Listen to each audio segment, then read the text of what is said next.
Oh, l'Amérique, c'est grand. On y roule beaucoup.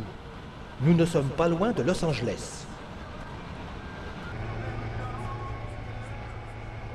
Quiconque croyait avoir perdu son âme d'enfant la retrouve aussitôt à l'étape suivante.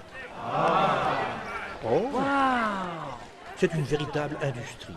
Mais le toc par ici signifie merveilleux. Le guide nous débroussaille le conte de fées. Extraordinaire, ça ne veut pas dire qu'il faut vraiment le faire, mais il y a quelque chose de vraiment spécial. Hein. Cela se visite au pas de gymnastique.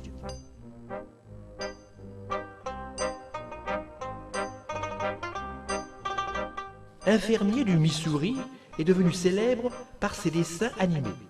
En 1955, il ouvre un parc d'attractions qui ne cessera de croître au fil des décennies.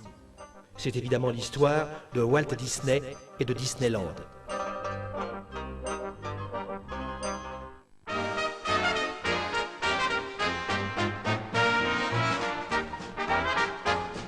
Disneyland est un drôle de bazar. Personne n'y croit, tout le monde fait comme si. La recette a fait école jusque dans la vieille Europe. Mais nous remontons ici à la version originale en Californie.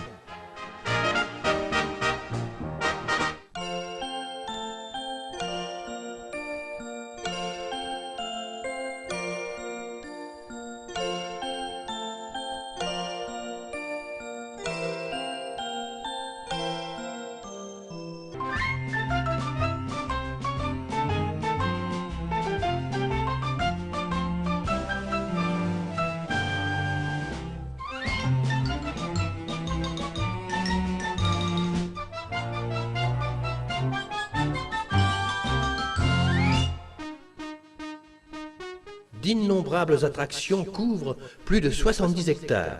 Chacune s'apparente à une odyssée. C'est joli, regardez les coquillages. Oh, c'est chouette. En si peu de temps, on n'a pas forcément choisi le plus spectaculaire. Mais voilà comment on emboîte le pas de toute l'Amérique bon enfant.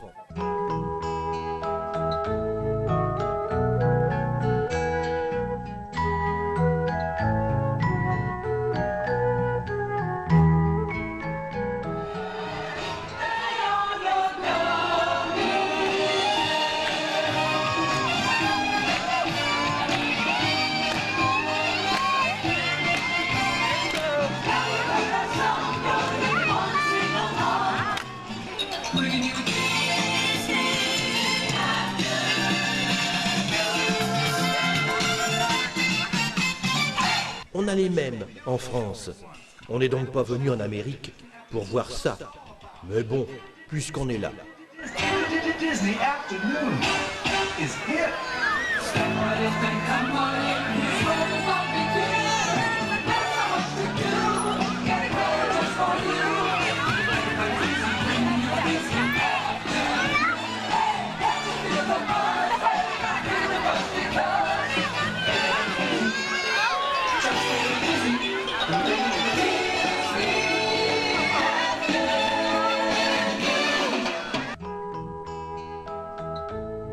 Tout le monde cède au charme de Disneyland.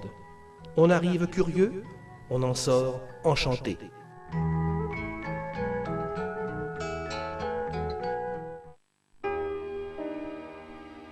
L'industrie du cinéma a rendu célèbre ce faubourg de Los Angeles.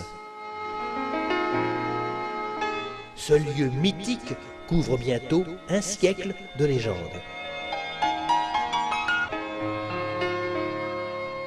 Il n'y a pas que le cinéma. Cet amphithéâtre compte 17 600 places. tout commence en 1908.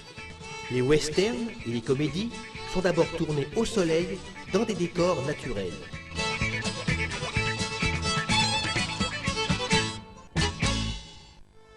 À partir des années 20, cette production mirobolante nécessite une flopée de décors artificiels dont la magie attire les foules hors des tournages. On n'a donc guère de chance de croiser une vedette. Pour divertir le touriste, l'organisation laisse s'égarer quelques figures célèbres telles que Frankenstein.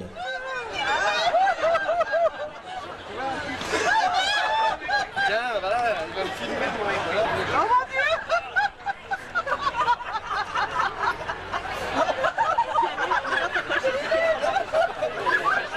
Le nouveau monde accouche d'un double factice. C'est là tout le prestige des productions hollywoodiennes. Enfin, c'est une rue vraiment typique, hein. Voilà le décor des fameuses séries américaines télévisées qui inondent la planète.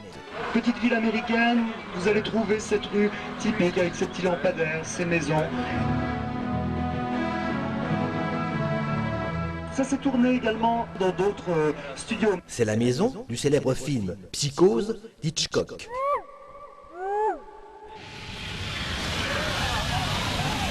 Le cinéma sait aussi faire preuve d'un réalisme assez impressionnant.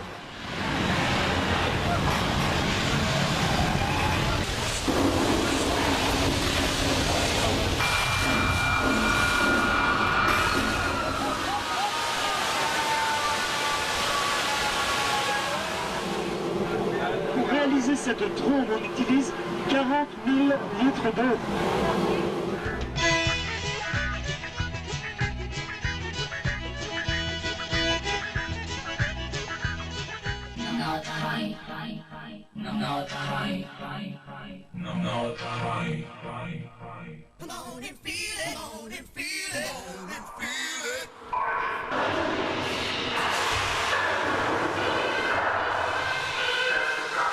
La science-fiction fait toujours recette.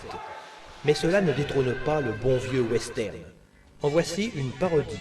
Dirty girl, dirty minds.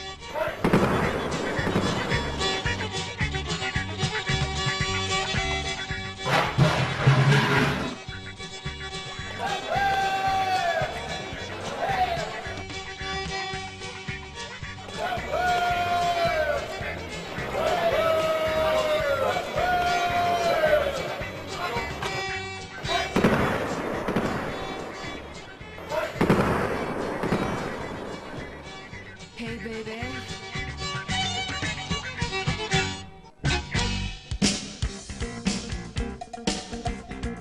C'est Hollywood côté court.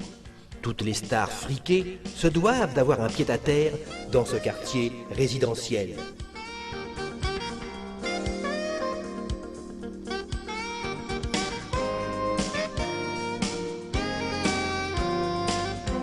Le confort n'est pas forcément synonyme de bon goût.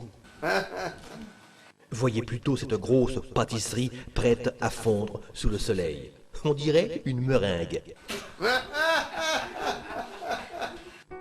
Le rêve hollywoodien a ses revers.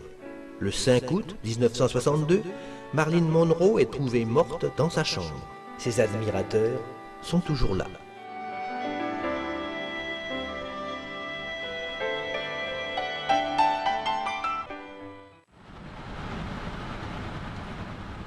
Le réseau autoroutier est impeccable.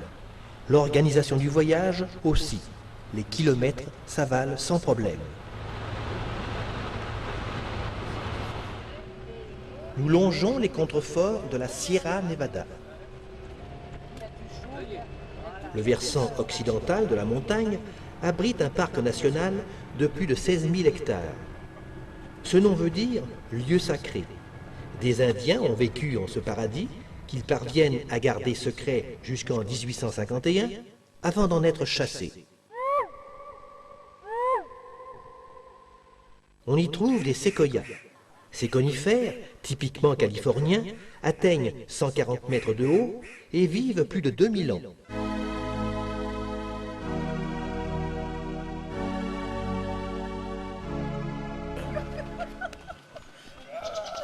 C'est un passage obligé qui donne au moins une idée des proportions.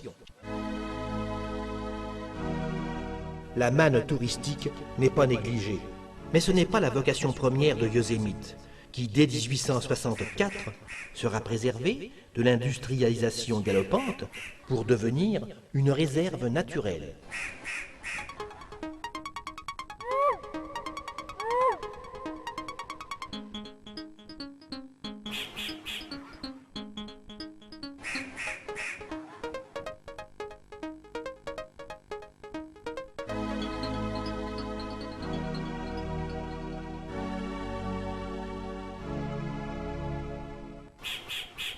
Le parc national de Yosemite exerce un charme contrasté. On suit un filet d'eau et voici des chutes grondantes de 739 mètres de haut. Ce sont les plus hautes d'Amérique du Nord.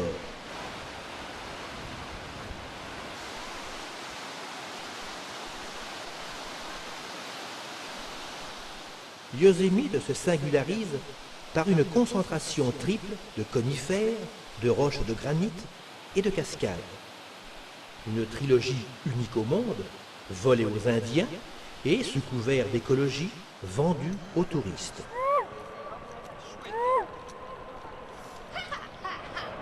Hey baby. Comment tu trouves?